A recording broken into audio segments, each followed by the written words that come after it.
Well, yes, friends, this is the last topic of semiconductor devices, solar cell.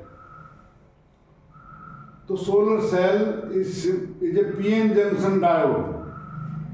It is a device which is manufactured by semiconductors. A solar cell is PN junction diode which generates electromotive force when solar radiation fall on it. Nowadays we are using solar panels to get light from sun, to get electric current from sun, and nowadays we are able to generate EMF. Solar devices which can generate power of certain 10 kilowatt to 15 kilowatt one, and which are used to light the building, or we use to drive tube wells to draw water from ground. So solar cell is PN junction diode. Please learn it. Generally, question is asked in exam: what is solar cell? And students are unable to learn this sentence. That's why I have written already so that I can repeat 2 or 3 times and you are able to learn. A solar cell is PN junction diode which generates electromotive force when solar radiations are solar fall on it. Problem is that people do not understand what is electromotive force. I have told in chapter 3 that if these are two plates having positive charge and negative charge, this positive charge present here, negative charge here, create potential difference. And when we connect here conductor, then current flows, and very soon potential difference between two plates becomes zero, so current stops. So to obtain continuous supply, we have to create same potential difference. For that we use a device here which takes positive charge from this and give it, and in carrying positive charge from negative to positive plate inside the device is called EM of this device. Electric cells, you have learned chemical cell. So a generator, to use chemical cell we need lot of electrolytes which get exhausted, and that create a trouble for price.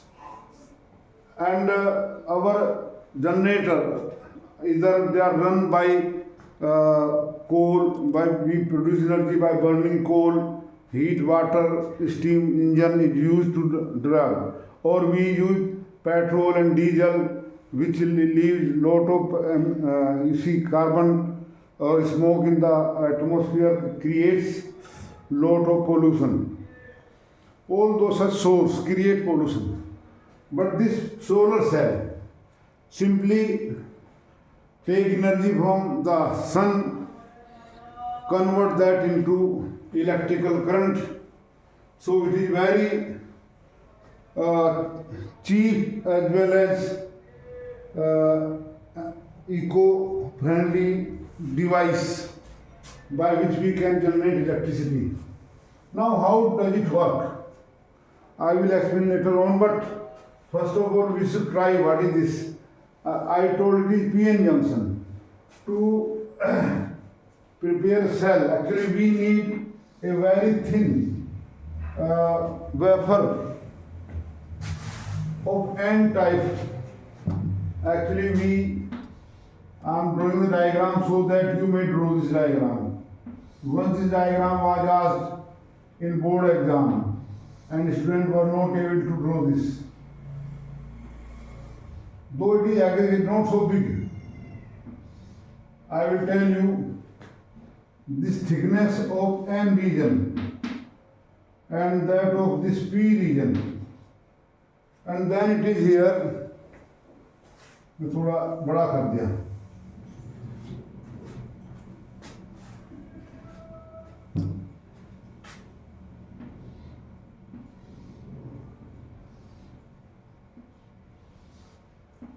In fact, I told you how they are grown. P-type wafer grown on pure silicon. P-type wafer is grown on silicon by diffusing trivalent atom as impurity atom. On this P-type wafer we grow N-type wafer by division of phosphorus. The thickness of this is 300 micron. This thickness only is 300 micron meter. यानी कि 300 into 10 to the power minus 6 meter. And it is only 0.3 micrometer. So these are very thin. This is a, you see, metal cover, metallic cover on this PN junction, which is used to connect it to circuit, and the whole P-type silicon is covered by metal so that it should act good conductor, no resistance should be occurred. Now, this N-type wafer, here we finger type electrodes. These are metal wires. We don't cover it with metal. Why? So that light can fall on this and can be absorbed by this wafer. The thickness of this wafer is also taken so small so that light can reach the PN junction easily without a large absorption. So this is the diagram, and basically we use this type. And here we can show that this is N region, this is P region, and it is a metal surface, metal envelope, metal surface. Okay, this is N region. And here in the junction, electron hole pair are created near the junction. So this is the diagram. It is drawn in books. Why the thickness of N-type wafer, which has been grown here by diffusion process, is so thin, so that light can reach the junction. It is light. These both the wafers are lightly doped wafer, and due to light dopant concentration, the depletion region will have large thickness. Depletion layer has large thickness. There will be junction field. There will be junction field wider. So wide depletion layer is there. When light fall on this, you can please make the note from my voice. You can pause and write. So when light fall on this, then this light falling on it generates electrons and holes in the depletion region. The material of solar diode is chosen so that energy gap between valence band and conduction band is less than the energy of photon of visible light. So when those photons are incident in the junction, near the junction, they create electron hole pair in the depletion layer. These electron hole pairs are drifted by junction field. This arrow represents here junction electric field. Junction electric field is produced because of diffusion of junction electric field. Junction electric field is created because of diffusion of electron from P region to N region and electron from N to P region.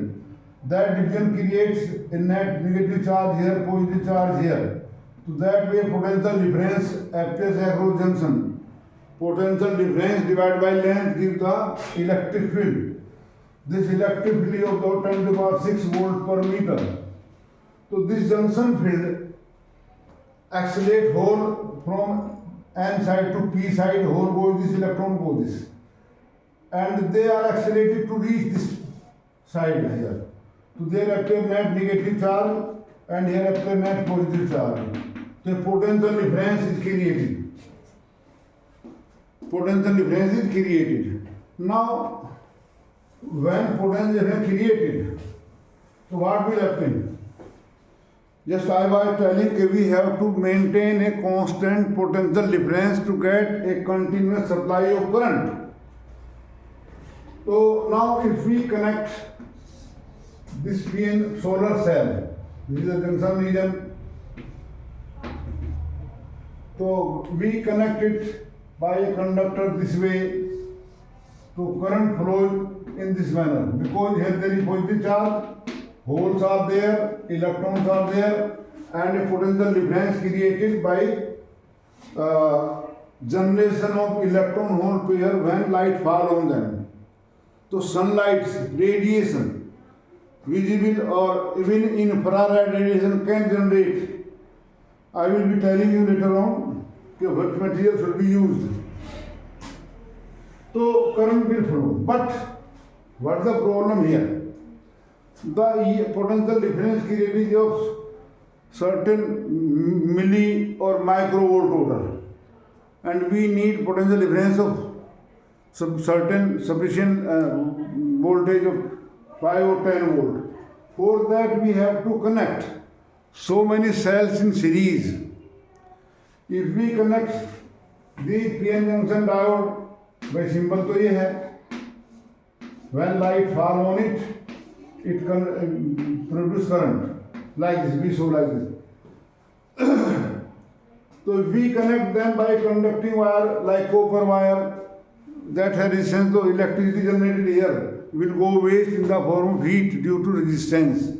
So we have to use a very good conductor to connect so many cells to what is solar panel. This solar panel has a big number of solar cell connected in series. That is technology, something other, but here we are getting working principle of solar cell. So I hope you have got my point now. You know, visible light has energy from 3 electron volt to 1.8 electron volt. So which material should be used? Semiconductor material have energy gap less than 3 electron volt between valence band and conduction band. So material whose energy gap is less than in this range will be a good source, good material for manufacture of solar cell. Silicon. Silicon has 1.1 electron volt and 1.1 electron volt energy gap. Gallium arsenide, silicon, Si, has energy gap equal to 1.1 electron volt. So it is good material for manufacture of gallium arsenide. Has this energy gap of 1.4 electron volt nearly. One material is copper, indium, selenium 2. Energy gap for this is 1.8 electron volt. 8 electron volt. So these are the materials used for manufacture of solar cells. Now what are further criteria of choosing the material? Number 1, energy gap, energy band gap should be less than, this is 1.04 volt, 1.8 तो standard energy gap है. तो number 1 energy gap. वो criteria for the selection of material to manufacture solar cell energy gap is one criteria should be less than or equal to 1.8 electron volt, less than 1.8, because the photon light is in this range. If we use gap more greater than 1.8, then the photon of energy will not be able to send electron from valence band to conduction band. Number two, conductivity. The material should be good conductor so that current can flow easily. Number three, light absorption. Lead sulfide Pb has energy gap less than 1.8 electron volt, but that reflects the light. If light is not absorbed, then how? Not possible, no? Then generation of EM not possible. Cost. And number five, availability.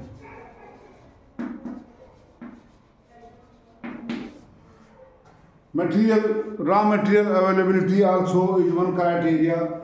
These solar cells are used to give power to the devices in satellite.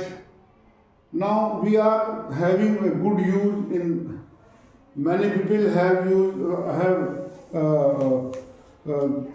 made the solar panel on their buildings to get power, solar power. We are using, they are in agriculture to draw water from the ground. So many use, and even visible light is not possible. Any light whose energy gap, whose energy more than this can, so our calculators used in office use these solar cells. So please read this book. Now I will be telling later on the numerical problems based on solar cell. So I hope you have got sufficient knowledge from me on semiconductor devices. Please read NCERT book and other good books to further increase your knowledge, because everyone has a limit. I have limit of time here also, and unable to discuss each and everything here. I try to explain you in good manner, but people are there who can explain better than me also. Books are there which can explain the facts better than me also. I don't say that I am good orator and good explainer. So, but even though I request you to like my video, share the video, and ask your friend to subscribe channel, and keep on telling for next coming sessions to the students which are in your contact. Thank you.